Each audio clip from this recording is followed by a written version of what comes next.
নিয়মগুলো মানলেই নিয়ন্ত্রণে রাখা যাবে বাতের ব্যথা। যে নিয়মগুলো মানতে হবে তা হলো, ঘরে ঘরে এখন বাতের ব্যথার সমস্যা। কারো হাঁটুতে সমস্যা, তো কারো আবার কোমরে ব্যথা, কখনো আবার গাঁটে গাঁটে যন্ত্রণা। বাতের ব্যথা একবার হলে খুব ভোগায়।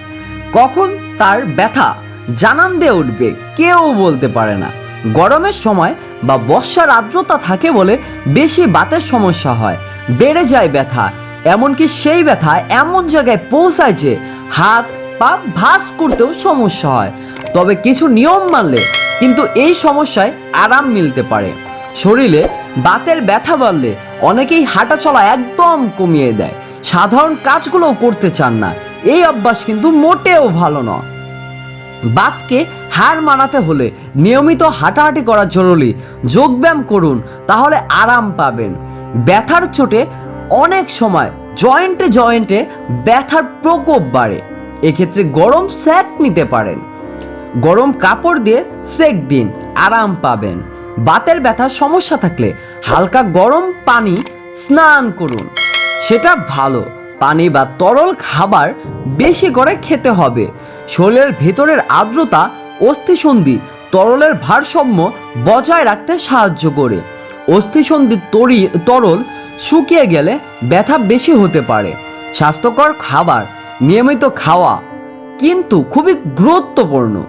ওমেগা 3 ফ্যাটি অ্যাসিড, বাদাম, মাছ, সবজি এসব খাবার নিয়মিত খাদ্য তালিকায় রাখাটা গুরুত্বপূর্ণ। পুষ্টিগুণ সম্পন্ন খাবার শরীর ভালো রাখার জন্য ও হাড়ের স্বাস্থ্যর জন্য জরুরি। বেশি ওজন শরীরের জন্য ভালো নয়। অতিরিক্ত ওজনের ফলে হাঁটু ও অন্যান্য অস্থিসন্ধিতে চাপ পড়ে, যার জোরে হাড় ক্ষয়ে যেতে পারে।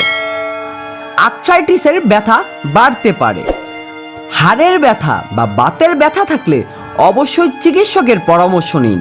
সঠিক চিকিৎসা হলে এই সমস্যা থেকে মুক্তি পাওয়াও সম্ভব। সঙ্গে নিয়মিত সঠিক সময়ে ওষুধ খেতে হবে এবং শরীর চর্চাও করতে হবে। আপনি যদি এই নিয়মগুলো মেনে চলতে পারেন তাহলে আমরা আশাবাদী আপনি একটু হলেও এই বাতের ব্যথার যন্ত্রণা থেকে মুক্তি পাবেন। এরকম স্বাস্থ্যকর টিপস পেতে আমাদের চ্যানেলটিকে অবশ্যই সাবস্ক্রাইব করে রাখুন।